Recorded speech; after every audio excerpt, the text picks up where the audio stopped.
Hello New Zealand, I'm Bob McCoskrie. Welcome to Straight Talk. This is episode number 76. Tonight we discuss the so-called imported culture wars. What are they? And who actually imported them? Should we care if political parties cheapen the real meaning of Easter? New Zealand First has responded to our What is a Woman campaign, and they've submitted a bill to explicitly define man and woman in all legislation according to biology. And it's almost 18 months since the last election, 18 months before the next one, halfway through the term. So our panellists are going to tell us their top two MPs so far and their top two flops. And if we have time, we'll find out whether the panellists want to go faster on our open roads. Oh, and a very, very special announcement about a speaker that we have at our upcoming Forum on the Family in August. You won't want to miss this announcement. Without further ado, though, let's welcome the panel, a fantastic-looking bunch this week. And firstly, Ashley laughs. Ashley Church, how are you? Well, I just knew I was one of them, so that couldn't be true. But no, good, very good. Very nice to see you again, guys. Okay, and lovely hairstyle. And to your left is Bruce Logan down in Christchurch. How are you, Bruce? I'm very well, thank you very much. And you fellas look all very bright and shiny. And someone who's not wasting testosterone on growing hair is Elliot Ikele. Elliot, how are you? I'm good. And actually, I'm in Bruce's backyard at the moment. I'm in Christchurch. Oh, I thought you literally meant his backyard. Okay, keep the noise down. Right at the other end of the country then, up north, is Mel Taylor. How are you, Mel? I'm doing well, getting over my daughter getting married recently, which was absolutely beautiful. Yes, saw the lovely wedding photos, look spectacular. And as someone said, are you back on your throne, as in chair, that is? Is that the throne you're on? Your husband's throne, yeah. Yeah, it's there we are. cool. It's comfortable, actually. Yeah, no, it looks great. Looks very important. All right, team, usually a video and an image, but I've got two quick videos to show you. One you may have already seen doing the rounds, but it was some news coverage of a carjacking horror in Queensland, and it showed these identical twins who, telepathy. Have a watch. Witnesses are recounting some of the drama that unfolded on the Sunshine Coast this afternoon. Two sisters have told how their mother and man raced to help when the carjacked SUV rolled on Steve Irwin Way, only to find the gun-wielding car thief emerging from the wreck. Here's some of what they had to say. And one guy, he was up there with our mum, and he went up there and he was coming back down towards us, and he goes, "Run, he's got a gun." And our heart started to pound, and I said, "Oh, Mum, where's Mum?" And poor Mum was stuck up there, but apparently our brave Mum, she goes, "Are you all right?" Because he had all blood all over his face. And he goes, "I'll shoot you." She goes, "Hey, I'm here to help." And Mum distracted him to make him look the other way, and he looked the other way, and Mum ran into the bush behind the fence. And the guy goes to her, "I'll find you and I'll shoot you." All I was thinking about when we were running, I hope he doesn't fire. Yeah, we were so blessed. How close to him do you think you were? Well, see, he was up there, and we were past our when you driveway. You don't think of all of that at the time. Okay, there we are. That went viral around the world. In fact, I think I was one of the early ones to post it, and then basically worldwide media were just having a great laugh at it. Really quite incredible. Anyway, so that was kind of the funny video of the week. When I saw that initially, because I was so close in what they were saying, I initially thought it was Jacinda Ardern and Justin Trudeau. I think everybody sort of checked it that it was AI. I mean, I thought it had just been jacked up, but no, it was absolutely legitimate. Did a fact check.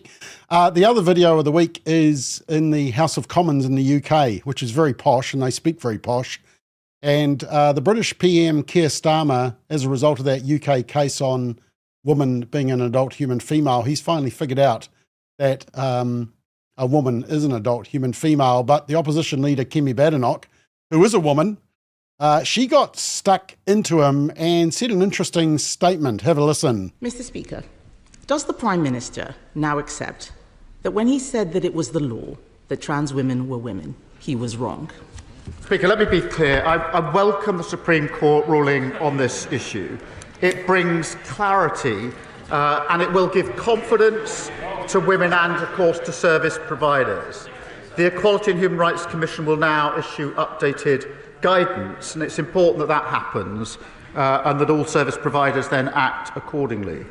This government's approach and my approach has been as follows: to support and implement the Supreme Court ruling, and we will; to continue to protect single-sex spaces based on biological sex, and we will; but also to ensure that trans people are treated with respect. Yes, this is a choice between a Conservative Party that stood up for common sense and a Labour Party that bent the knee to every passing fad.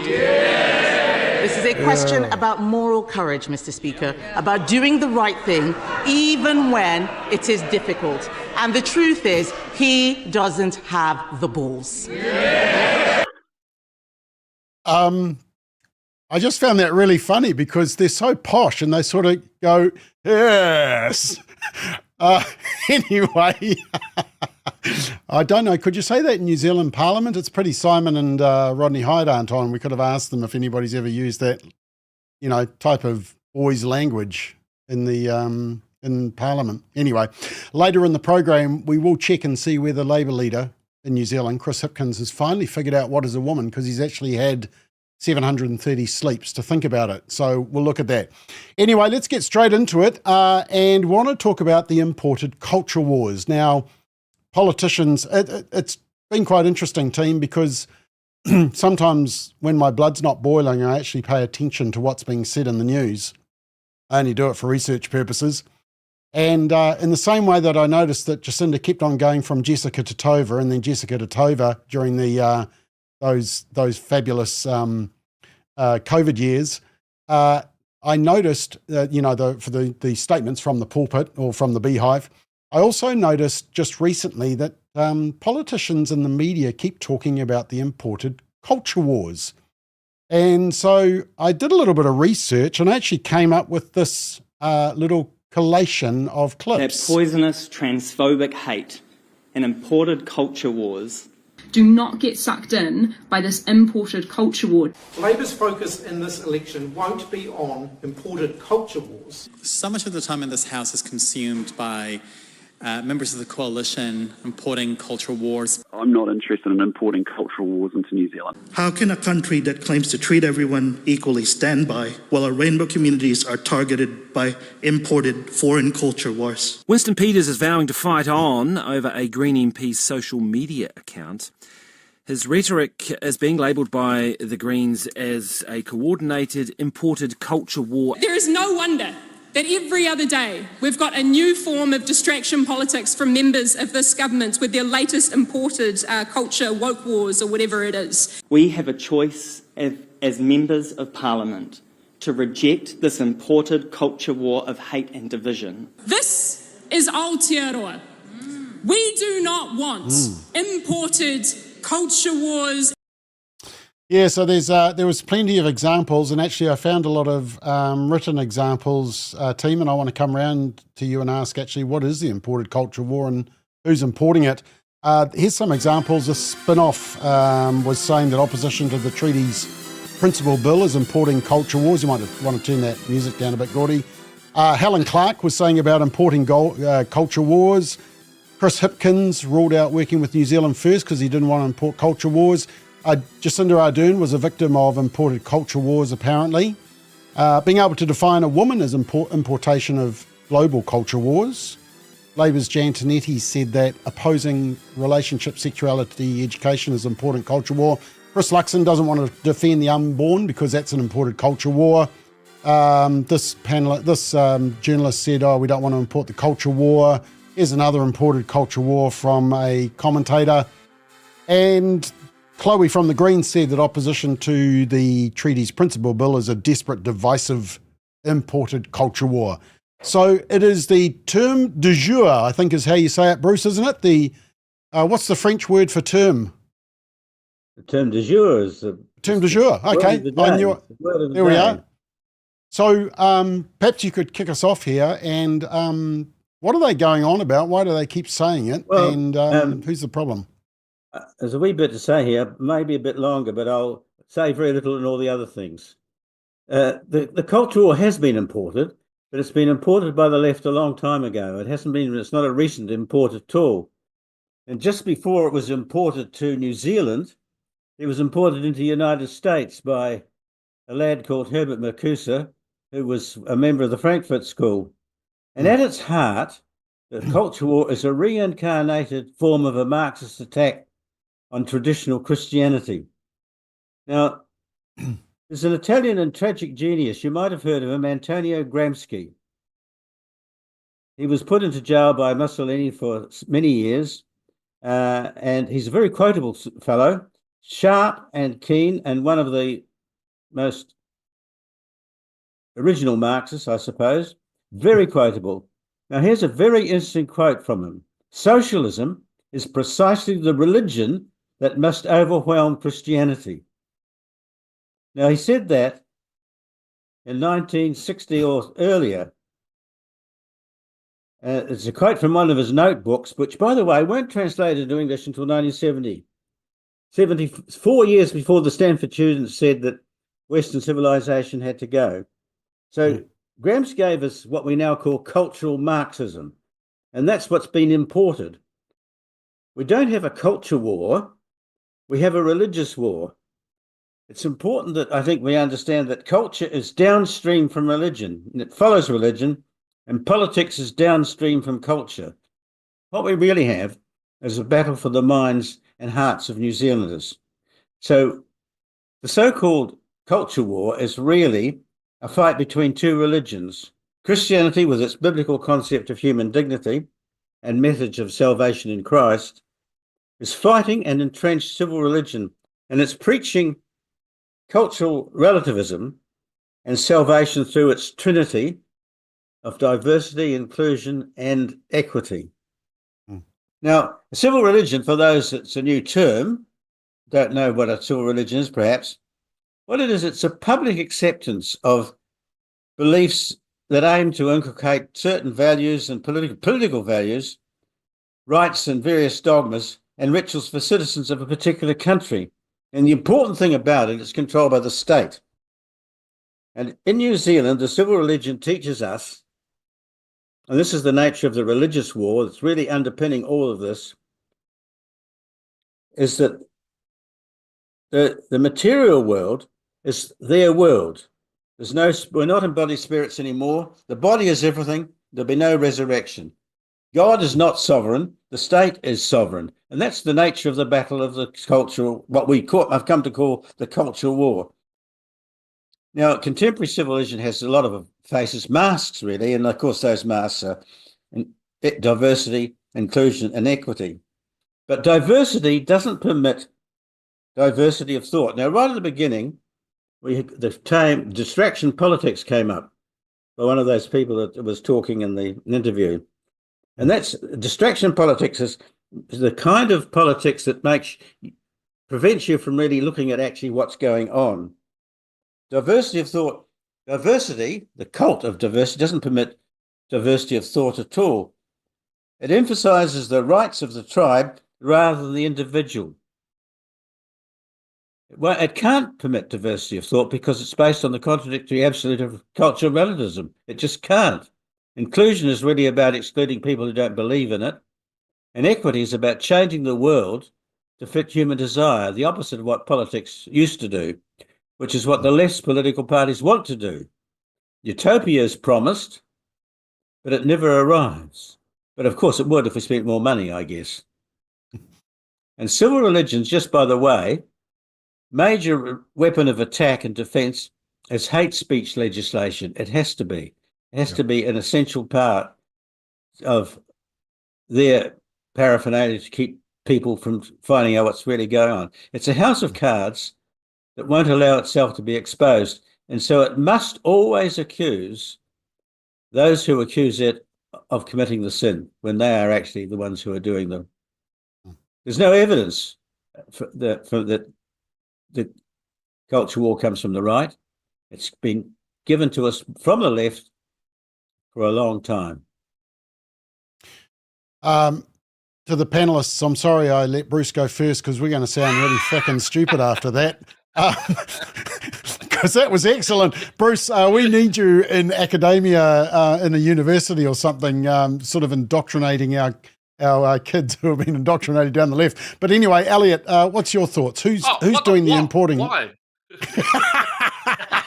Just to show the contrast. Yeah, okay, yeah. I was listening. I was avidly there with my little mental notebook going, yes, yeah.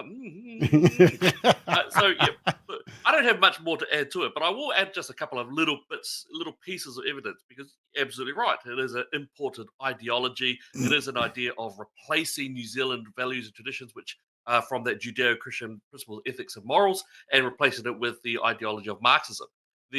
I've noticed that there has been a further more attacks on Christianity. You know, you've got the MP area, you've got Destiny Church area, you've got the Easter, the Christmas, those messages that have been very clearly either disdained or been attacked straight out. So, yeah, it's absolutely right. And I will add this, though, is that every single time the left wing in New Zealand, every single time they utilize that purposeful usage of the imported culture war, they are effectively calling their own followers stupid, because by them just saturating the communication with it, they're basically saying to their own people, hey, we're just going to keep throwing this word at you until you follow along like sheep and you do exactly what we say. So you're going to be the sheep of Animal Farm. You're just going to bleat it out, bleat it out, bleat it out. So I think I'm just adding those little bits to what Bruce has already said, but it was a marvelous explanation, Bruce. Just loved it. Okay, Mel, you got anything to add to that? I just agree with Bruce. The spot on, Bruce. It's more, I think if you went and asked 100 people in New Zealand, can you tell me what cultural wars is, what important cultural wars is, they'd be like, oh, I don't know. And yet we're hearing it come through the media and through the left, and it's almost like it's more of the left fear-mongering with words, like if you don't agree with us, then you're part of this, something else that's bad, another label for those who don't agree with us. And it's all fear-mongering language targeted at people, but it just shows how out of touch they really are, trying to bring together a whole new concept and get everyone onto that bandwagon, when I would say the average New Zealander is like, huh? Yep. Ashley, do we actually know what is the culture war? Has anybody actually defined it? Oh, well, I mean, they've obviously had a crack at it, but as has already been said by the previous panelists, that definition is clearly incorrect. Hey, look, anybody who wants a clear explanation of this, I would recommend thoroughly to go to your video from this morning on Daybreak, which I thought was excellent, Bob. It's a really good explanation, and I think that the way you've knitted together a number of different people using that term is actually a very, very clear encapsulation in a short space of time of how that's being used. And clearly, this is being used in a coordinated way, whether it's deliberately coordinated or it's a reflection of a commonality of language on this issue is yet to be determined, but it's insidious, whatever it is. And what's really interesting about this whole thing is that there are some imported cultural terms that have developed over the last 2 or 3 years, which we're all familiar with. They include things like wokeism. They include things like trans ideology. They include things like critical race theory, and none of those are from the right. All of those are from the left. In fact, the right's role in all of this has been exactly the opposite. It's been, for want of a better word, it's about taking an indigenous approach, which is to restore those values back to what they have been for most of our history, rather these imported ideas. So when those terms are being used, they're clearly being used deliberately by those parties to try and deflect and distract from what they're doing. But, putting all that aside, I'm grateful for the fact that this term's getting used, and I'll tell you why. I've got 2 reasons for that. Firstly, when it's being used, it's a really important insight into what's going on in the minds of the people that are using it. And in that respect, anybody watching this show this evening should have some very real concern about one of the fact that one of the people who was using that term was Christopher Luxon. The rest of them don't surprise me. Luxon using that term is a real worry.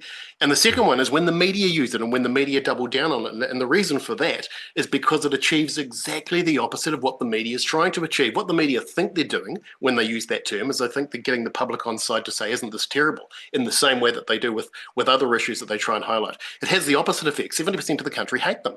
70% of the country don't trust them. So when they use terms like this and they double down on them, actually what happens is the country goes, this is a concern because if the media is saying it, it mustn't be true. So I think bring it on, keep saying it, but yeah, it's a concern. Yeah, and the point I made in the McBlog episode this morning was simply that if you look at the culture wars that have happened in New Zealand, gay marriage, abortion, euthanasia, cannabis, conversion therapy, Black Lives Matter, DEI, they have all come from overseas. We've imported them. In fact, I don't know if you saw that classic photo, Roe v. Wade was passed in 1973 by the 9 Supreme Court justices in the US. And then there's this historic photo of a protest in New Zealand with, I think it's Helen Clark under the banner in 1973 saying, we want this in New Zealand. That was an imported culture war. So, I mean, Bruce, that's no surprise, is it? That most of and that's the point you're getting at, is that all the moral changes that are challenging Judeo-Christian values are being imported from Western cultures overseas who are experimenting. And to be honest, we're actually setting the example in a few of these because we were one of the first countries to decriminalise prostitution. It wasn't an accident. It's been going on for 100 years. Yeah. Okay. Any other comments on that? Go on. Yeah, I do want to say when we do talk about the imported culture war, forget that, the culture war. What you're actually talking about is the response of reasonable and moderate people to that encroaching and enforceable ideology that's coming in. So when they do talk about, I do agree. I think it's actually a good thing, as Ashley said. But the culture wars are a response from those people, those who are conservatives, those who believe in the New Zealand of nuclear families, of Christianity, of all the principles that made us such a powerful and great civilization. That's what the wars are. They are a response to the attempt to enforce this ideology that has been brought in. And I will point out, I've been doing some things in the recent history with corporate structures. That DEI that so many of us sort of hear a little bit about, see some memes on, have a bit of a laugh at it. It is ensconced in New Zealand corporate sectors. And they do not like it. I'm talking to many different people who are deep in the corporate sector. It is utterly here in every single echelon of corporate sector, and they hate it and they're scared of it. So we also have to be aware that it is truly here, and so we do need to fight this war as well in order for the minds and the hearts and the souls of our people. All right, let's check some of the comments pouring through as usual. Daryl says, the Greens who champion and adopt woke culture imported from overseas don't seem to like any opposing views or freedom of speech. Talk about spitting the dummy. Alpha Cruiser says there's no forgiveness in woke ideology, just cancellation. Craig says, Bruce, are you reading a book? No, he's reading his own notes. There we are. Neil says, it is indeed a religious issue, and alongside neo-Marxism, we need to add Mohammedanism to the mix. I hope I said that right. Sue thinks you're very wise, Bruce. Jackie says, thank you, Bruce. And Rex Ardar, who's a panellist who is now in Australia, says, well done, Bruce. Rainish says, just Christian values are after. Neil says, another example is defund the police, which actually I've included in the McBlog episode as well. We've imported that culture war of defunding the police. And Flying Kiwi, just to make you feel good, Ashley says, spot on, Ashley. Chris Luxon using the term signals he is full on woke. Well, speaking of Christianity, it was interesting to watch the political parties and their messaging over Easter. And just a quick summary. So this is what they posted on their social media. The New Zealand Labour Party somehow linked a dog to Easter. I actually think they may have misspelt dog and meant to put God, but got it back to front. They're not that smart in the Labour Party, maybe. So they got dog. We've got the National Party, which with just a happy Easter. The ACT Party, well, they're quite keen on just drinking alcohol at Easter, it seems. But anyway, they've got the bunny and the egg, the pink egg. Never seen a pink egg before. The Green Party said that long weekends are for light activism. That's nice.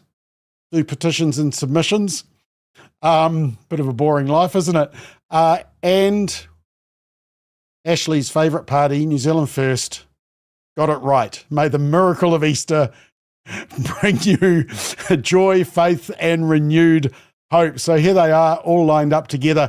Ashley, does it really, really matter if a political party can figure out what Easter's about? I mean, even the Human Rights Commission actually got it right this time as well. So, Bob, usually when I'm on the show, I manage to say something to upset most of you viewers, and I'm not going to disappoint you today. I take a buck each way on this, and the reason I'm not necessarily as offended as some of the other panellists might be is because I'm one of those people who upsets other Christians when I say that I actually don't accept Christmas and Easter as being Christian festivals. So for that reason, I would be a hypocrite to say that I'm offended by the way that those particular events are recognised. So putting that aside, what I am offended by is when political parties go, and I blame National in particular in this regard because they're the party of government and should know better because they're on the right, is when political parties go out of their way to either celebrate the religious festivals of other religions and ostracise Christianity, or worse, and I think Elliot referred to it before, where they go out of the way to actually attack Christianity as the media do. So we've had organisations and political parties putting the boot into Destiny Church over the last few weeks. Now, whatever you might think of Brian Tamaki and the Destiny Church, there's an organisation that's made some extraordinarily positive change in this country, being held up and ostracised and attacked consistently by both political parties and the media in this country, and that I take real exception to. So just so that I don't get lots of emails tomorrow saying, why do you have Ashley Church on the panel? It's not that you're saying you don't believe in the virgin birth and the death and resurrection of Christ. You're just saying... I am as Christian as it gets, Joe. My life is led by Jesus Christ. But those festivals, in my view, are not Christian festivals. They're pagan festivals that were imported, and we don't get into the history of that. But anyway. Okay, Elliot, the issue is the hypocrisy in that some parties seem to be bending over backwards to acknowledge Ramadan and other religious festivals, but Easter and Christmas, they go all token light and woke. That's the problem, isn't it? Well, yeah. I mean, effectively, the Labour Party, ACTs, the Greens, they are reasonably either anti-Christian or they don't like Christianity either way. So they either actively stand against it or they don't care. That's fine. Don't mind that. The National Party, however, has purported to be the party for your average New Zealander. Chris Luxon has publicly stated that he is a Christian, so there is a sense that they are supposed to be the party of it. And when you've got that in there, he publicly worshipped the Sikh god. He celebrated the birthday of Buddha. He sat down with Mark Mitchell, and it was a very reverential video. It was very reverential. They said I encourage all of your audience to go out there and to really listen to that video. That is a reverenced video. And all we got was an egg on a car and some blue eggs around for National. I thought it was quite disgraceful and very disrespectful to New Zealand. Whatever one might think about the holiday itself, it is one of the only public holidays in New Zealand. It is held to a very high standard.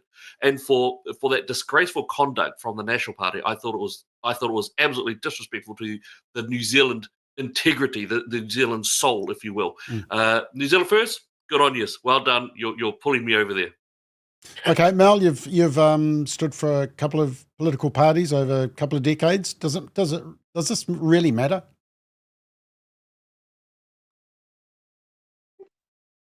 Oh, we've lost you, Mel. Here we are. We've got you back. We're back. I think it does matter to a degree. I think it's expected that the Greens and Labour would put out what they've put out. There's no shock in that at all. They're pretty clear on where they stand on Christianity, or don't stand with. However, I sort of agree with Elliot.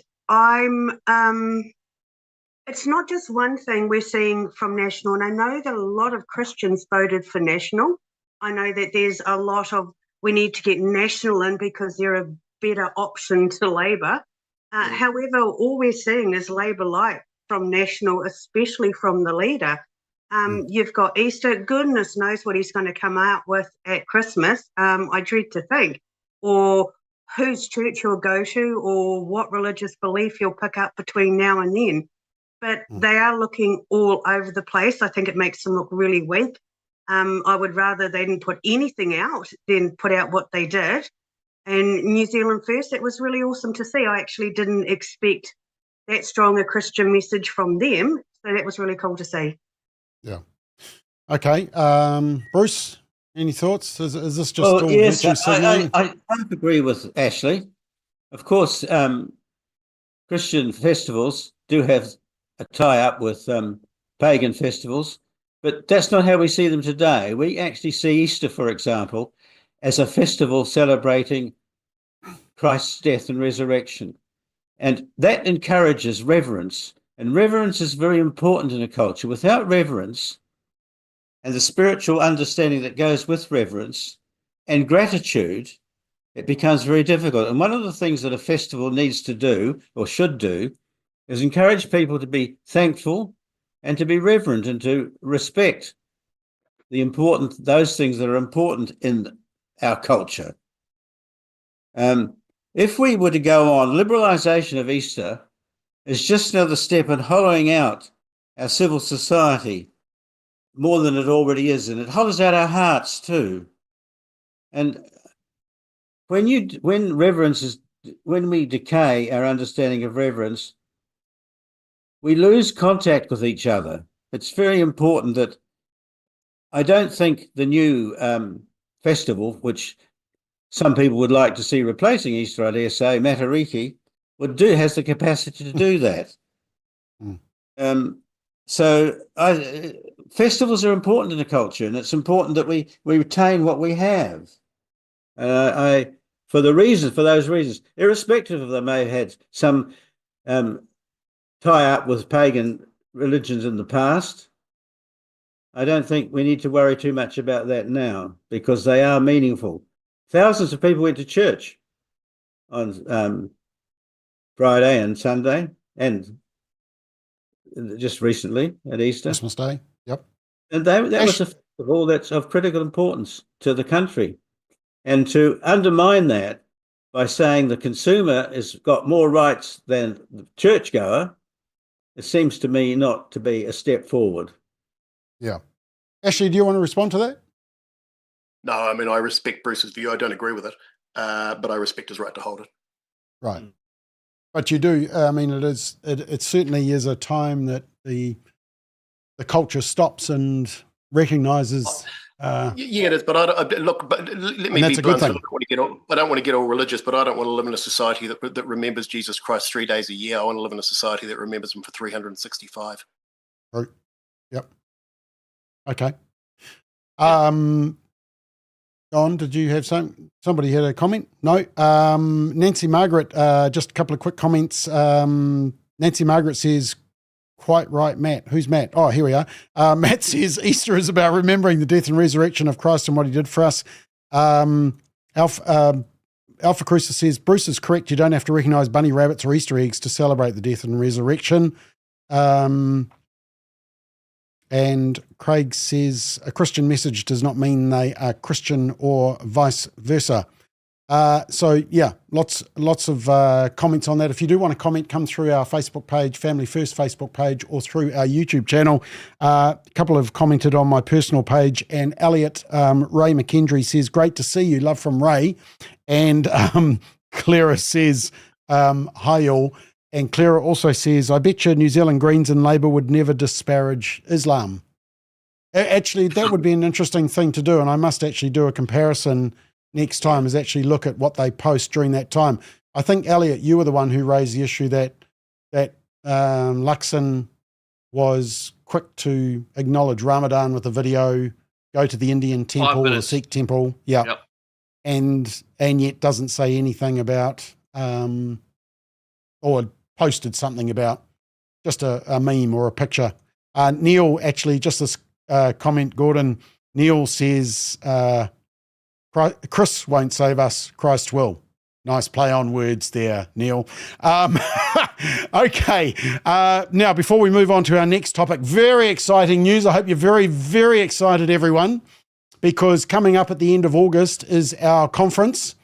And we have a special bonus because it's going over not only the Friday, but there's also going to be sessions on the Thursday night. So it's a day and a half. There's just so much material we want to get through, and we've got some great speakers. We've already introduced you to some of them who are coming from the States and also from Canada and Australia. But tonight we want to announce two very special guest speakers. Are you ready? Here they are. Hey guys, I'm Israel Folau. And I'm Maria Folau. And we're looking forward to sharing our story with you at the upcoming forum on the family in August. It'll be the first time that we share our side of the story with you in New Zealand. We're excited to tell you about our experience, how much it has strengthened our faith, our marriage, and we hope that you feel very encouraged by it. We may... Oh, I cut them off, but what they were going to say was that they are going to hopefully be here in person. It depends on Izzy's playing contract in Japan. They think they can be here in person, but if not, Gordon and I will fly to them and we'll interview them for the forum. So it'll be the first time you get to hear the actual story from Israel and Maria from them personally. So if you haven't already got this date in your calendar, 28th to 29th, registrations will be opening shortly. And it's not just a day, it's a day and also a couple of sessions on the Thursday night as well. So it's a blockbuster, 28th and 29th of August. All right, let's get on with the next topic. And New Zealand First has introduced a What is a Woman bill, and they're pushing for the term woman to be defined in law. Here we go. Got the media very exercised. They want to define in law as an adult human biological female. The party vows to fight cancerous social engineering and woke ideology. And in a statement, New Zealand First leader Winston Peters published the members' bill to safeguard sex-based protections and the importance of sex-based rights by clarifying the legal definitions of man and woman. And it follows obviously on from the Britain's High Court that only biological and not trans women meet the definition of woman under the equality laws.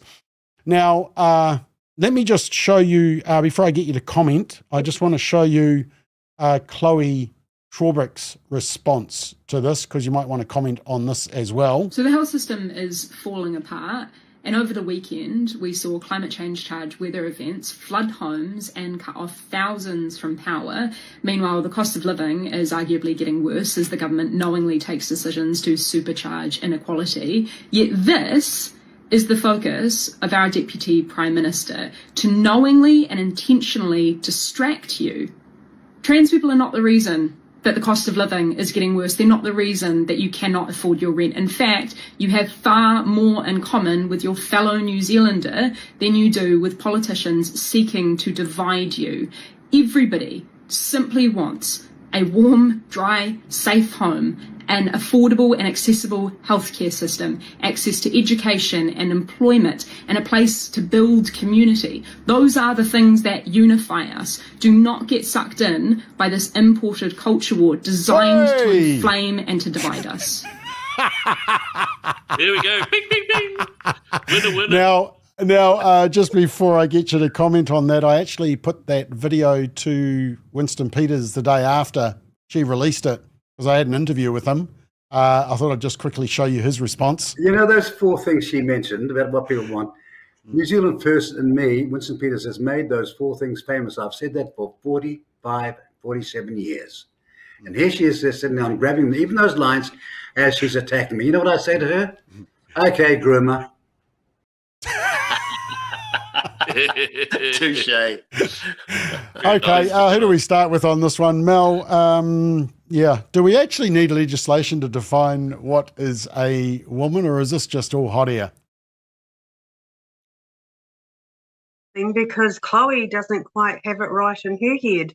So, we all, well, a lot of us think we know what a woman is, but then Chris Hipkins has been unsure for how long.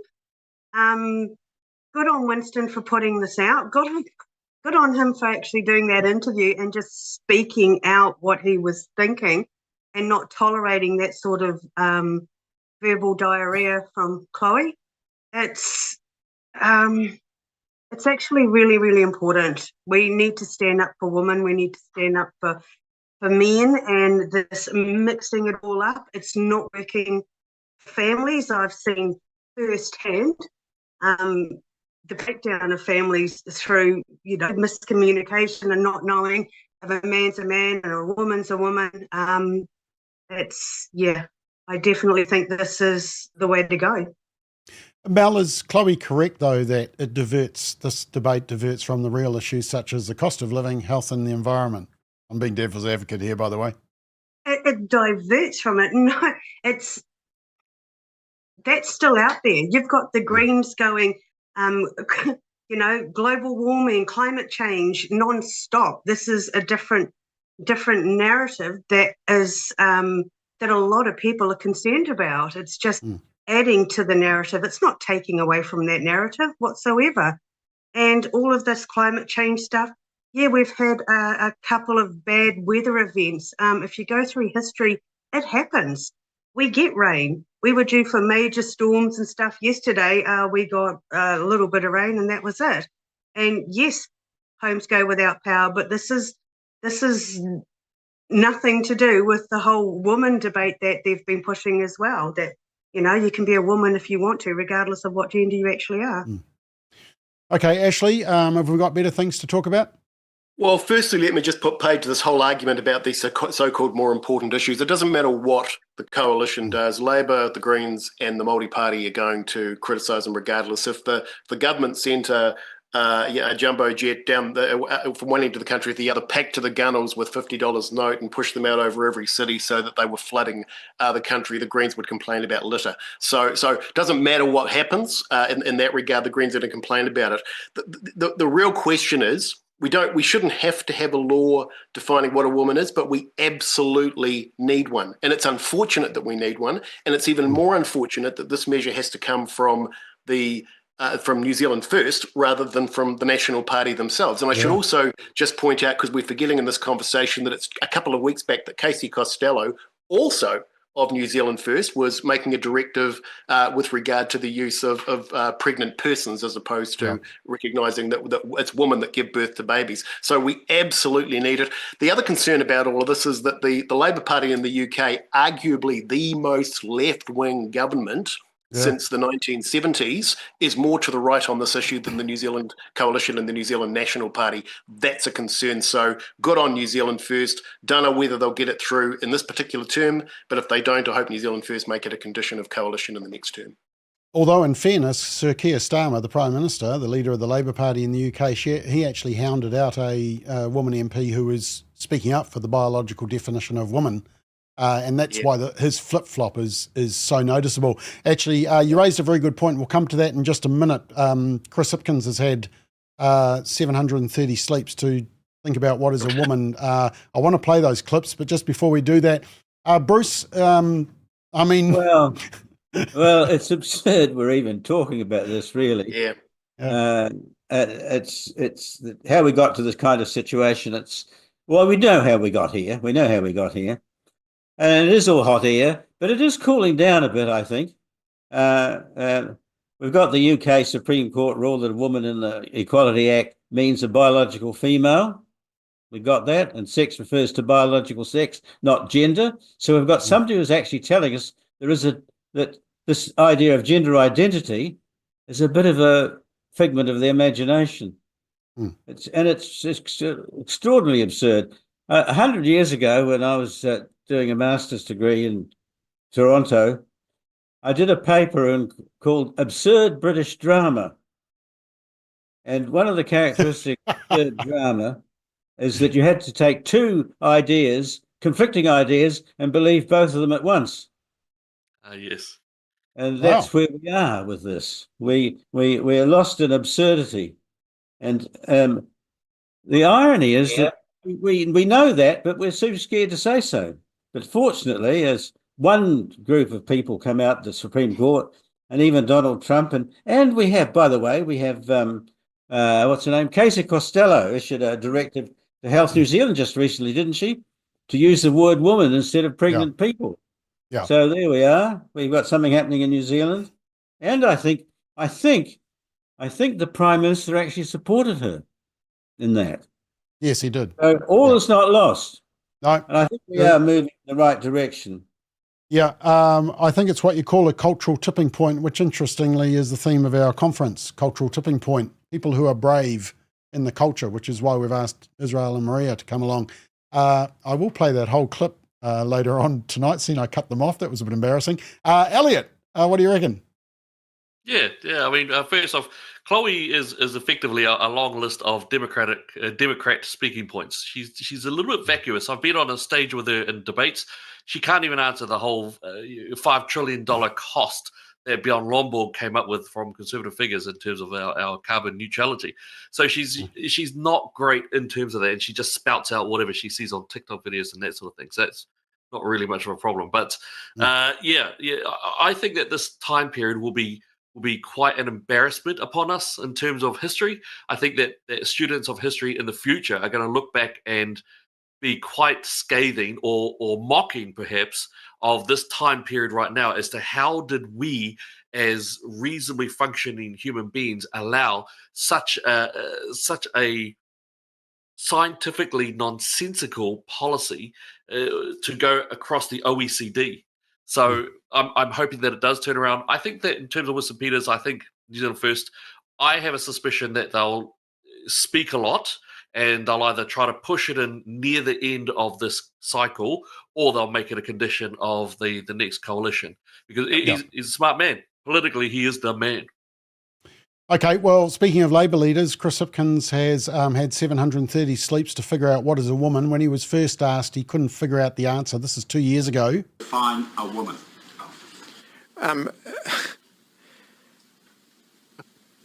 To be honest, Sean, that question's come slightly out of left field for me.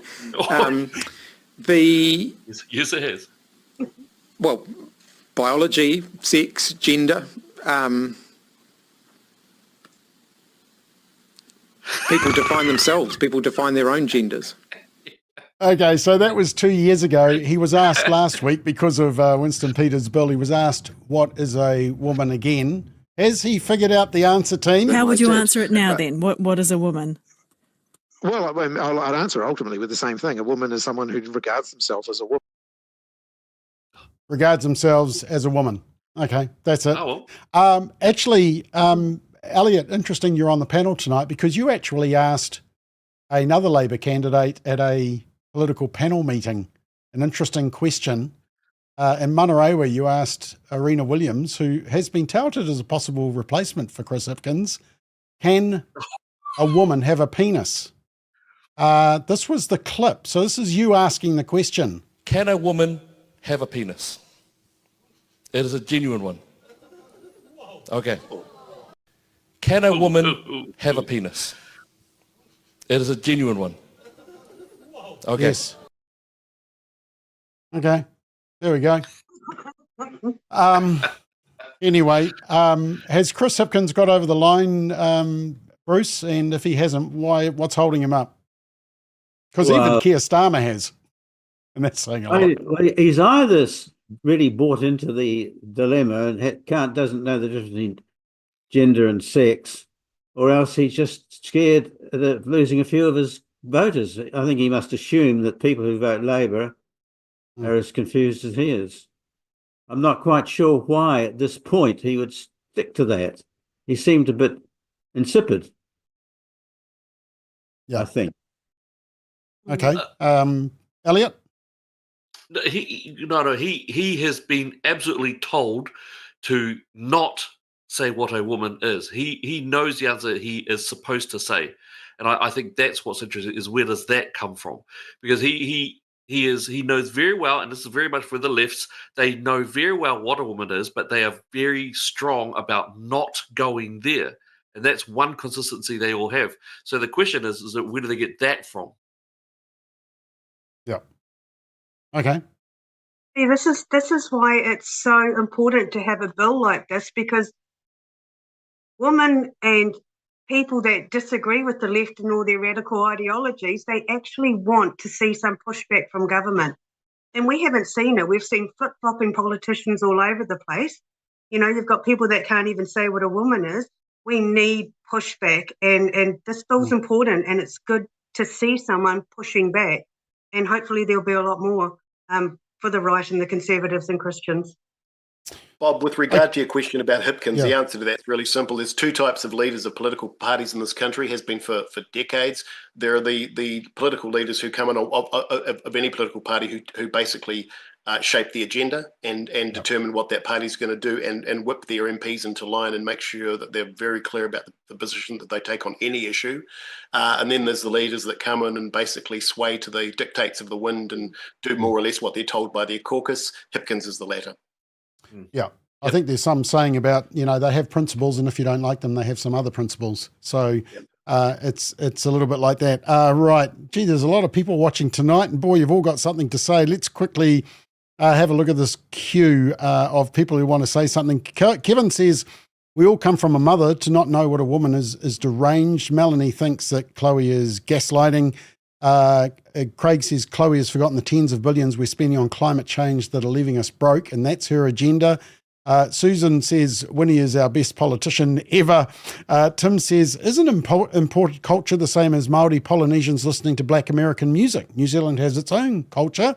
Fine Weather also likes Winston. Flying Kiwi says Chloe is regressing into a 14-year-old Greta Thunberg. Stephen says, Chloe, we want safe changing rooms for our daughters and a fair go for them on the sports field. Melanie says, I cannot believe we've got to a place in this crazy society where we have to define biology. It's sad and an attack on women. Days of Noah. Rosie says, Ashley, breastfeeding women are now called chest feeders by the New Zealand Midwife Council. I think the Midwife Council are changing the terminology to people capable of getting pregnant. I think that's their latest label, something like that. How enlightened. How enlightened. Yeah. Oh my gosh. Neil says, quite right, Stephen Miller. Well, that's the first time Stephen's ever heard that. Yolanda says, well said, Bruce, we're lost in absurdity. Rosie says, Elliot, Chloe is a Fruit Loop. Matt says, if our government cannot define the word woman, can they be trusted with the other stuff? It's actually my argument as well. If they can't figure out that the unborn child in the mother's womb is a human life, also I wouldn't trust them either. Enoch says, that quote from Hipkins is so funny and pathetic. Which one, Enoch? Is it the first or the second? Probably both. And Rosie would just like to remind us that only a man has a penis. Apologies to young children who may be listening. Right, now, sorry, special announcement for if you've just joined us, the reason you need to be at the Forum on the Family, our special guests. Hey guys, I'm Israel Folau. And I'm Maria Folau. And we're looking forward to sharing our story with you at the upcoming Forum on the Family in August. It'll be the first time that we share our side of the story with you in New Zealand. We're excited to tell you about our experience, how much it has strengthened our faith, our marriage, and we hope that you feel very encouraged by it. We may be there, we may not be there, but if we're not, we'll do an interview with Bob, and we hope you enjoy it. There we are. We made it to the end. So that is very exciting to add to the list of other speakers that are going to be there. And like we say, the theme is courage in a cultural tipping point.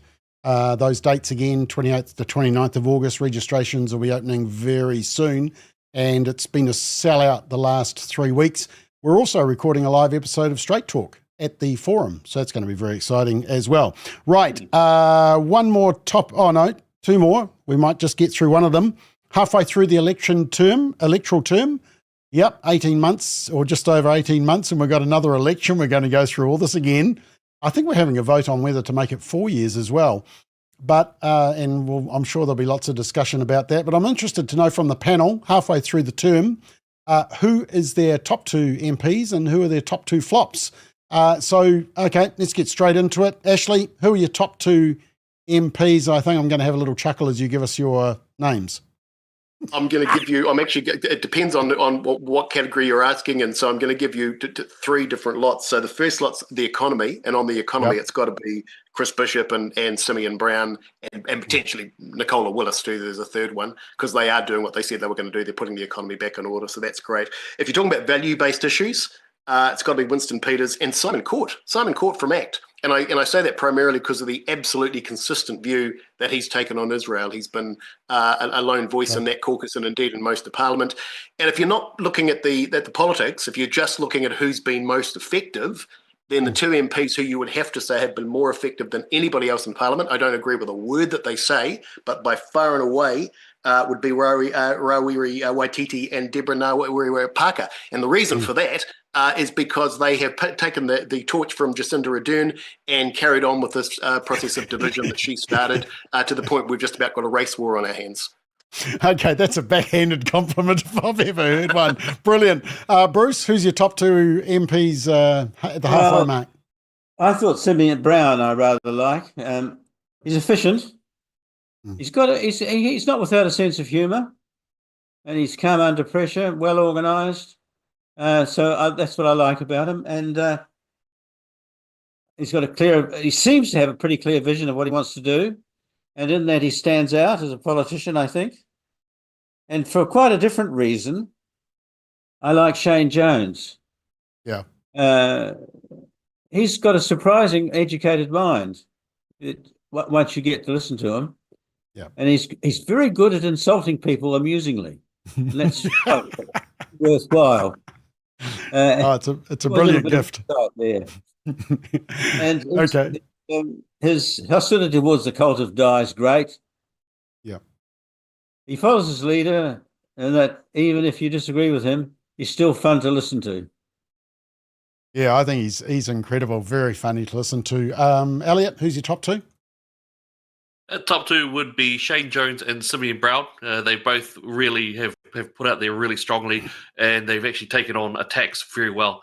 In terms of the ones who are absolutely failed, flopped over, would be. Hang on, we're not up to flops yet. Hold that thought. Okay. Sorry. So who did you have? You had Simeon Brown, and who was the other one? So Simeon Brown, Shane Jones. They are very intelligent, articulate, but they can handle their portfolios. And I think that's a real mark. They've been able to do it under fire, and I think that's a real mark of character there. Okay, Mel, top two. Casey Costello, I've worked with her in the past, and it's great to see a woman fighting for women. And actually a local MP, Grant McCullum, I don't agree with everything he stands for, but he's actually been really great support for both Jim and I as, when we were caregivers. So, yeah. Okay, and my one is, I think Winston Peters has certainly performed very well. The other one is Karen Chaw from ACT Party, who I think has been treated like dirt in Parliament, despite being Māori. She's been treated like dirt by Māori MPs. And, I just think she has a lot of courage and strength. A lot of people wouldn't have been able to put up with that type of rubbish. So credit to her. All right, Ashley, who's your two flops? I can't pick two names out, but the entire Labour Party caucus, and my reason for that is talk about grasping defeat from the jaws of victory. National's been on the ropes for the last few months, and Labour could have come in, could have recognised, read the room, moved back toward the centre. They would have been polling much higher than they are now and possibly positioning themselves for government. Instead of that, they've doubled down on the nonsense they were into in the previous term, so got to be Labour for me. Okay, and I know you're not a gambling man, Ashley, but how much money would you put on what's his first name? Stuart Nash. Who? Stuart Nash. Yeah, Stuart Nash. He's your MP down the road. Yeah, resigned from Labour. I was in an interview a couple of weeks ago, which you might be aware of, where he was there and he was talking quite candidly off camera, and I'd probably put. If I was a gambling man, I'm not, I'd probably put a reasonably substantial amount on the likelihood. To be fair, I don't think he's been asked. I think he was putting the invitation out. But so it would depend on that being picked up by the other party, but pretty good. Yeah, no, I heard that. That was on the Duncan Garner podcast, and and he was admitting that New Zealand First is an attractive possibility. So, I was just asking. Okay. Bruce, who's your two flops? Well, I think the two Party Maori members are perfect parody of themselves. If we're back into the world of absurdity, they seem to represent the absurd in extremis. The way they dress, the way they talk. I mean, they're just a parody, and so one can hardly take them seriously. To be fair, if you were criticising people and how they talk and how they look, Bob would be in big trouble.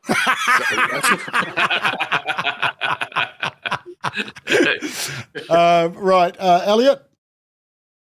Yeah, well, you know what?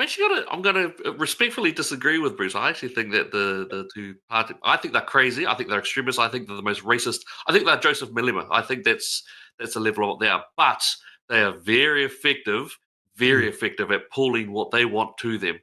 So I can't deny that one. In terms of my own flops, that would be Chloe. I think that she might sound like a good Democrat AOC style greenie, but that's more of a vacuous barking more than anything else. I think the leadership is definitely lacking the Greens. It's not like the old school Greens at all.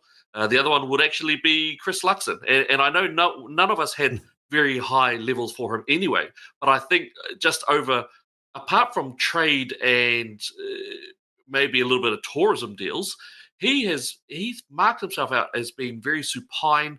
And also, again, that whole, I would argue, anti-Christian element is must have the people who call themselves National Party Christian voters looking at themselves strongly in the mirror, or trying to wave it off as, hey, no, we separate God and politics and all that stuff. So, yeah, those are my two.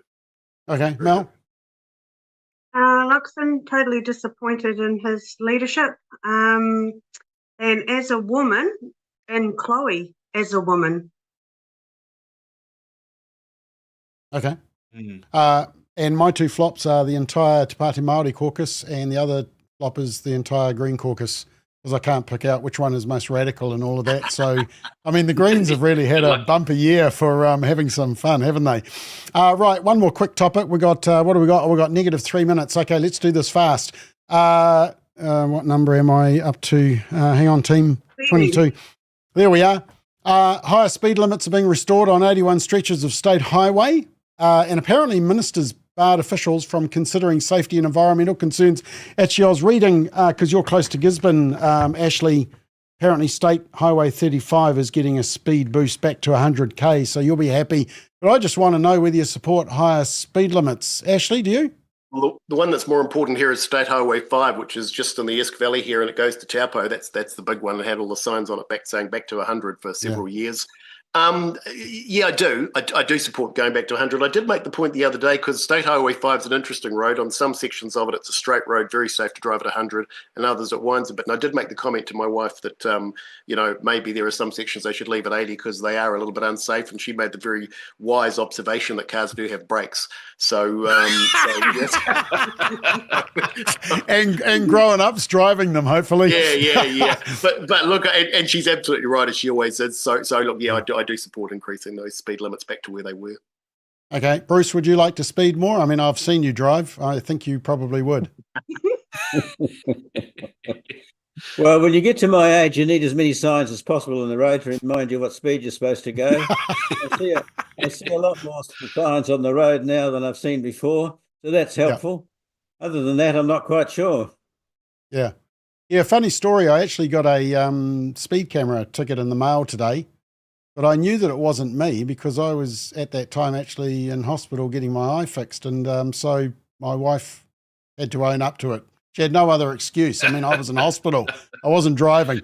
I only had one eye functioning at the time. I know. It was still my fault. And I had the last say. I said, yes, dear. Elliot, do you want to go drive faster? Yeah, absolutely. And it has already happened in my region. And it's awesome. It's so much more reasonable. So, yep. On the whole, yes. Okay. I just want them to get rid of, because we're both from the south side, and I just want them to get rid of all the speed humps in Manarewa, because I tell you what, I just about lose my teeth every time we drive to church on Sunday morning. It's just a shock of that road. Anyway, Mel, do you want to drive faster in your area, or would you like some more safety? Because you're rural. Oh, definitely faster. It's the way to go. Those dirt roads are amazing. Good drifting. Yeah, fantastic. Okay. I think for me, what I'd really like to see is that people in overtaking lanes, that they don't do 70 all the way up to an overtaking lane and then speed up to 130. Yes. I would love that to be concentrated on. Yep. Okay, well done, team. We're out of time. Thank you. Done a great job. Thank you to all the panel. Great looking lot. And thank you for watching tonight. Great crowd, great comments coming through. Sorry I didn't get to all of them, but we'll be back next Monday night for more Straight Talk. Oh, by the way, Simon O'Connor is back in the country. He had a week in Israel. So he's got a lot of stories to tell, but a bit of jet lag, understandably, because he was sort of up there and back in a week. So no solid ground tomorrow morning if you are looking for that. Daybreak will be back Wednesday morning. But so just a warning about that. But that's it from Straight Talk. Have a great week. See you next time.